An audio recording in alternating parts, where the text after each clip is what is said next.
पाव का रेट कैसे निकालें?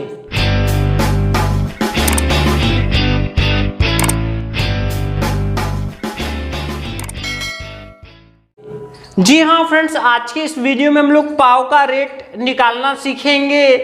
तो देखिए फ्रेंड्स, सबसे पहले तो ये समझना जरूरी है कि एक पाव क्या होता है। तो इसको समझने के लिए आपको ये समझना होगा। देखिए, पाव जो होता है वो 1 किलो का चौथाई भाग होता है। क्या होता है? किलो का चौथाई भाग। इसका मतलब ये हुआ कि अगर 1 केजी है, अगर हम उस 1 केजी को अगर हम 4 से डिवाइड करेंगे, यानी कि 4 से भाग करेंगे, तो यहाँ पर जो आएगा वो होगा 1 पाव। तो देखिए, 1 केजी में होते हैं 1000 ग्राम। क्या होते हैं? 1000 ग्राम। और इसको जब हम 4 से डिवाइड करेंगे तो यहाँ पर देखिए, कट करने पर ये देखिए 4 दूनी 8, यहाँ पर बचे 2, यार ये 0, 20 हो गए, 4 पंजे 20 और यहाँ पर 0 हम लिख लेंगे। इस तरह से अगर यहाँ देखा जाए तो आ रहे हैं 250 ग्राम। तो ये 250 ग्राम को ही बोला जाता है क्या? 1 पाव। और ये कैसे आता है? ये आता है केजी में 4 का डिवाइड करने पर।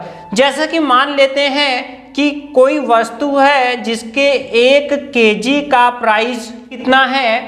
मान लेते हैं कि किसी वस्तु के 1 केजी का प्राइस 20 रुपए है और हमें यहाँ पर 1 पाव का प्राइस निकालना है, रेट निकालना है। तो देखिए, जैसा कि हम लोगों ने जाना कि केजी में जब 4 का डिवाइड करते हैं, यानी जब हम यहाँ बटे में 4 लिखेंगे, यानी कि 4 से डिवाइड कर देंगे और इसको सॉल्व करने पर ही 1 पाव का रेट आ जाएगा, क्योंकि 1/4 केजी को ही 1 पाव कहा जाता है। तो देखिए, 4 के पहाड़े में 20 5 बार में आएगा, 4 पंजे 20, तो 1 पाव का रेट कितना होगा? 5 रुपए। और यही होगा हमारा पाव का प्राइस। आइए एक दूसरा क्वेश्चन ले लेते हैं। मान लेते हैं कि 1 केजी का जो प्राइस है वो कितना है? 120 रुपए है और यहाँ पर हमें 1 पाव का प्राइस निकालना है। तो कैसे निकलेगा? तो देखिए, 1 पाव बराबर 1/4 केजी। इसका मतलब केजी का जो भी भाव हमें दिया हो, हम उसमें 4 से डिवाइड कर देंगे। तो यहाँ पर भी 4 से डिवाइड करेंगे तो देखिए 4 तिहाई 12 और यहाँ 1 0 बच रहे हैं, तो ये आ जाएंगे 30। इस तरीके से 1 पाव का जो प्राइस आएगा वो आएगा 30 रुपए। 30 रुपए का 1 पाव होगा। तो इस तरह से फ्रेंड्स, हमारी कैलकुलेटर ट्रिक भी बन चुकी है। अगर हम कैलकुलेटर में फटाफट यहाँ पर अगर हम 1 पाव का अगर हम रेट निकालना चाहते हैं तो इसके लिए हमें क्या करना होगा? हमें केजी का जो भी भाव होगा उस भाव में हमें डिवाइड करना पड़ेगा 4 से। हर बार हमें 4 से ही डिवाइड करना है। तो अब यहाँ पर देखिए, अगर हम क्वेश्चन नंबर फर्स्ट की अगर हम बात कर रहे हैं तो यहाँ पर क्वेश्चन नंबर फर्स्ट के लिए अगर हम लोग देखें तो यहाँ पर पाव का रेट अगर हमें निकालना है तो क्या एंटर करना पड़ेगा?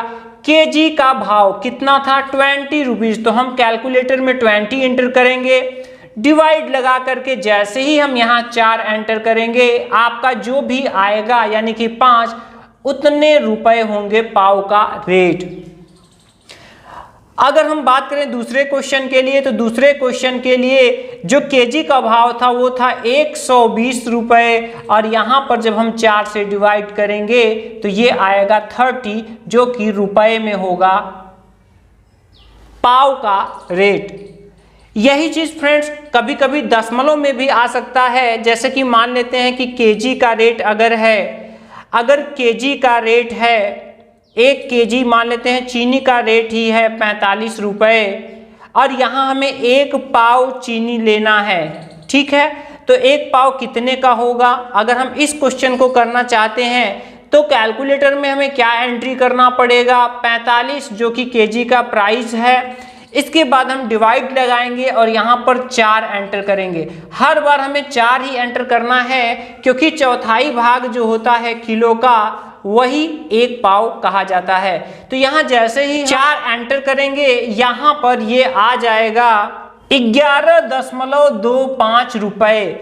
अब दशमलव में आ जाए तो आपको ध्यान देना है कि यहाँ पर दशमलव के 2 अंक तक ही हम लोग लेते हैं, तो ये हो जाएगा 11 रुपए 25 पैसे। इस तरह से हम पाव का रेट आसानी से निकाल सकते हैं।